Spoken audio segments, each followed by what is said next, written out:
बिस्मिल्लाहिर्रहमानिर्रहीम, अस्सलामु अलैकुम। उर्दू पॉइंट के साथ रुखशान मीर आपकी खिदमत में हाजिर है। नाजरीन, हल्का NA 120 का बाई इलेक्शन अपने अंजाम को पहुंचा। जीत का सहरा साबिक वजीर आजम की अहलिया कुलसूम नवाज साहिबा के सर सजा। पाकिस्तान मुस्लिम लीग नवाज ने जीतने के बाद जश्न मनाया और आतिशबाजी भी की। आज इस वीडियो क्लिप में अब इस मौजू पर गुफ्तगू करने जा रहे हैं कि क्या सियासतदानों का और हुक्मरानों का काम वोटरों से वोट वसूलना, सियासी कारकुनों को इस्तेमाल करते हुए सियासी ताकत का मुजाहरा करना, इलेक्शन में हिस्सा लेना और फिर इलेक्शन जीतना, क्या यही वो चैलेंजेस हैं जिनका सामना हुक्मरानों को होता है? क्या हुक्मरानों की और सियासतदानों की जिम्मेदारी इन मसाइल को एड्रेस करना है कि कैसे इंतखाब में हिस्सा लेना है, कैसे कैंपेन चलानी है और कैसे इलेक्शन जीतना है? या दर हकीकत पाकिस्तान को और चैलेंजेस का सामना है। आज इस मुख्तसर से वीडियो क्लिप में हम आपको 5 ऐसे चैलेंजेस बताएंगे जिनका सामना पाकिस्तान को है और हुक्मरानों की जिम्मेदारी, हुक्मरानों का फर्ज उन चैलेंजेस को एड्रेस करना है, ना कि इलेक्शन जीतना, बाई इलेक्शन जीतना और फिर जश्न मनाना। इलेक्शन जीतना भी, इलेक्शन में हिस्सा लेना, कैंपेन करना, वो भी इस सारे प्रोसेस का हिस्सा है। मगर असल चैलेंजेस पाकिस्तान को क्या हैं, वो ज़रा मुझसे सुनिए। नाजरीन, तालीम वो टूल है जिसके ज़रिए कौमों का मुस्तकबिल बेहतर किया जा सकता है। अगर किसी कौम का मुस्तकबिल मापना हो तो उसका हाल देख लीजिए कि हाल में वो कितनी मेहनत करती है, कितनी जदोजहद करती है, तालीम पर किस कदर जोर देती है। मुझे इंतहाई अफसोस से ये बात कहना पड़ती है कि पाकिस्तान में शराय नाख्वानदगी यानी इलिटरेसी रेट 42% है। सवाल यहाँ पर यह बनता है कि जो हुक्मरान अपने हल्के में इलेक्शन जीतते हैं, क्या अपने हल्के में स्कूल्स, कॉलेजेस और सरकारी यूनिवर्सिटीज़ तामीर करते हैं? क्या नौजवान नस्ल को पढ़ने लिखने के, साइंस और टेक्नोलॉजी में आगे बढ़ने के बेहतरीन मौके देते हैं या नहीं? तो उसका जवाब है 0/0। आप हल्का NA 120 से हिसाब लगा लीजिए। 2013 से लेकर मई 2013 से लेकर जुलाई 2017 तक वज़ीर आज़म नवाज शरीफ साहब जो वज़ीर आज़म थे, उन्होंने कितनी मरतबा हल्के का दौरा किया और वहाँ पर कितने स्कूल्स और कॉलेजेस तामीर किए, साइंस और टेक्नोलॉजी पर हुकूमत ने कितने सेमिनार्स मुनक्किद करवाए, तो यकीनन नतीजा 0/0 है। तो सबसे पहला चैलेंज पाकिस्तानी हुक्मरानों के लिए ये है कि वो पाकिस्तान में शराय नाखानदगी को कम करें, इलिटरेसी रेट को तब्दील करें, उसमें एक वाज़ह कमी लेकर आएँ और पाकिस्तान की जो नौजवान नस्ल है उसको पढ़ने लिखने के बेहतर मौके फराहम करें। नाजरीन, दूसरा और तीसरा चैलेंज आपस में मिलते जुलते हैं, बेरोज़गारी और गुर्बत। पाकिस्तान में बेरोज़गारी की शरह 6.10% है। बहुत से लोग ये कहकर जान छुड़वा लेते हैं कि शरह तो अमेरिका में भी है, बरतानिया में भी है, तरक्की याफ्ता ममालिक में भी है, तो फिर पाकिस्तान में कैसे ना हो?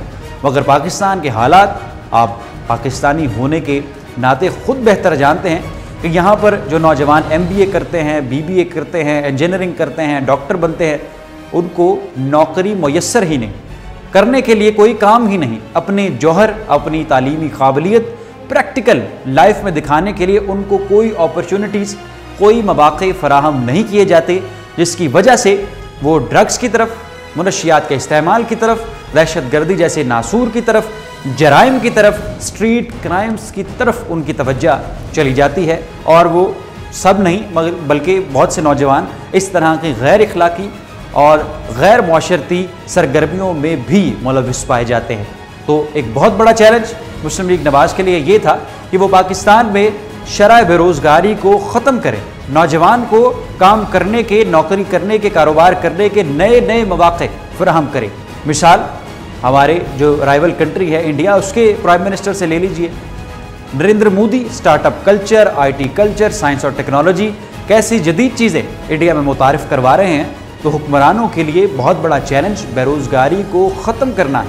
हुकूमत के लिए तीसरा बड़ा चैलेंज गुर्बत है, पॉवर्टी है। देख लिए सारे फ़लसफ़े, दाल रोटी सब पर भारी है। पाकिस्तान में जो पॉवर्टी रेट है वो 39% है। आप सड़कों पर निकलें, गलियों में निकलें, मार्केटों में देखें तो आपको बहुत से बच्चे, बूढ़े और जवान ऐसे दिखाई देते हैं जिनके तन पे कपड़ा नहीं, पेट पे रोटी नहीं और पैरों में जूता नहीं। जिन बच्चों के पास पढ़ने के लिए अखराजात नहीं, स्कूल की फ़ीस नहीं, पढ़ने के लिए किताबें और कलम नहीं, जिन नौजवानों के पास कोई रोज़गार नहीं, पहनने को कपड़ा नहीं, जिन बुजुर्गों के पास, बूढ़ों के पास इलाज के लिए पैसे नहीं, रहने के लिए छत नहीं, क्या उनको रोज़गार फराहम करना, क्या उनकी गुर्बत को दूर करना, उनको रिहाइश फराहम करना, क्या ये हुकूमत के लिए चैलेंज नहीं? तो मैं समझता हूँ कि ये सबसे बड़ा चैलेंज पाकिस्तान में गुर्बत को चैलेंज करना, और जो लोग गुर्बत की लकीर से नीचे हैं उनको तालीम देकर, रोज़गार देकर, उनको एजुकेशन देकर गुर्बत की लकीर से ऊपर लाना और इज़्ज़तदार शहरी बनाना दर हकीकत हुकूमत के लिए एक बड़ा चैलेंज है। पाकिस्तान का चौथा और बड़ा मसला मेरिट की कमी है। पाकिस्तान में कोई भी काम मेरिट पे नहीं होता। कभी तो ये सरकारी अदारों में हुआ करता था, मगर अब ये नासूर प्राइवेट इंस्टीट्यूट्स में भी आ चुका है। अगर कोई काबिल है, अगर कोई लड़का मेहनती है, काबिल है, स्किल्ड है, तो उसको इतनी तरजीह नहीं दी जाती। अलबत्ता अगर कोई सियासतदान, किसी अफसर, किसी MNA MPA का रिश्तेदार है तो उसको तरजीही बुनियादों पर काम मिलता है, उसको पजीराई मिलती है, उसको इज़्ज़त और हौसला अफजाई दी जाती है। प्राइवेट अदारों में, सरकारी अदारों में अगर कोई नौकरी लेने जाता है तो उससे रेफरेंस पूछा जाता है। स्किल बाद में, तालीम बाद में और रेफरेंस पहले। आपको आखिर भेजा किसने है? कारोबार कर रहा है तो किसी का रिश्तेदार, किसी का दोस्त, किसी का हमसाया। तरजीह उसको दी जाती है जिसके पास सिफारिश है, मेरिट नहीं। तो पाकिस्तान में मेरिट का फुकदान वो मसला है जो पाकिस्तान की जड़ों को और बुनियादों को खोखला कर रहा है। ये सिलसिला दहाइयों से चला आ रहा है। पाकिस्तान के सरकारी अदारे, हम नाम नहीं लेंगे किसी अदारे का, आप खुद बेहतर जानते हैं, आप खुद इस मुल्क में फिरते हैं और आप ये बेहतर समझते हैं, आप ये जानते हैं कि पाकिस्तान में मेरिट का कत्लेआम पाकिस्तान में किन किन बुराइयों और कमियों को और महरूमियों को जन्म दे रहा है। तो मेरिट से, मेरिट की कमी से लड़ना होगा, मेरिट के फ़रोग़ को आम करना होगा, मेरिट पर तमाम काम करने होंगे। पाकिस्तान का पांचवा बड़ा मसला इनडायरेक्ट टैक्सेशन है। डायरेक्ट या इनडायरेक्ट टैक्सेशन। पाकिस्तानी अपनी कमर पर अपने घर बार का, अपने रिश्तेदारों का, अपनी ज़रूरियात का बोझ डाले जब घर से निकलता है, और जब तक घर वापस नहीं आता वो डायरेक्ट या इनडायरेक्ट टैक्स ही दे रहा है। पेट्रोल डलवा रहा है तो उस पर टैक्स, फ़ोन का कार्ड डलवा रहा है तो उस पर टैक्स, खाना खा रहा है तो उस पर टैक्स, ट्रैवलिंग है तो उस पर टैक्स, कोई होटलिंग है तो उस पर टैक्स, क्लॉथिंग है उस पर टैक्स, कपड़े लेने हो, टूल प्लाजा देना हो, फ़ोन का कार्ड डलवाना हो, खाना खाना हो, कोई भी दुनिया का काम है, यहाँ तक कि सैलरी, जो सैलरीड पर्सन है उनकी तनख्वाहों में से टैक्स कट रहा है। जो कोई चीज़ इलेक्ट्रॉनिक्स ख़रीद रहा है उस पर टैक्स दे रहा है, कोई कपड़ा ख़रीद रहा है उस पर टैक्स दे रहा है, कोई चीज़ इंपोर्ट की जा रही है उस पर टैक्स दिया जा रहा है, एक्सपोर्ट की जा रही है उस पर टैक्स दिया जा रहा है। पाकिस्तान का बहुत बड़ा मसला टैक्सेशन को, डायरेक्ट और इनडायरेक्ट टैक्सेशन जो वसूल की जा रही है, टैक्सेशन की मद में जो बड़ी रकम वसूल करती है हुकूमत, उसको ख़त्म करना पाकिस्तान का पांचवा और बड़ा चैलेंज है। अगर चैलेंजेस की, हुकूमत को जो चैलेंजेस दरपेश हैं उनकी फहरिस्त मैं आपको गिनवाना शुरू करूं तो सुबह से शाम हो जाए, मगर ये वो बड़े चैलेंजेस हैं जिनसे लड़ना, जिनको ख़त्म करना हुकूमत की अवलीन तरजीह और ज़िम्मेदारी होनी चाहिए, ना कि इलेक्शन लड़ना, जीतना, फिर कैंपेन करना, फिर प्रेस कॉन्फ्रेंसेस करना, फिर बड़े बड़े बयान देना। ये मसाइल अगर हल होंगे तो फिर पाकिस्तान तरक्की की राह पर गामज़न हो सकेगा।